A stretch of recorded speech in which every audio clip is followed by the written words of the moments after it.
ମା କହନ୍ତି ଲୋ ଝିଅ ଦୁଃଖ କରନା, କାଲି ପରି ଚାଲିଯିବ ଦିବର୍ଷ ସିନା।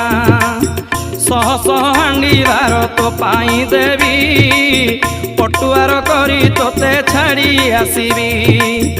ଏହିପରି କହି ମା ସାନ୍ତ୍ୱନା ଦେଲେ, ଅସ୍ଥାୟୀ ମନ୍ଦିରୁ ଦେବୀ ବାହାର ହେଲେ।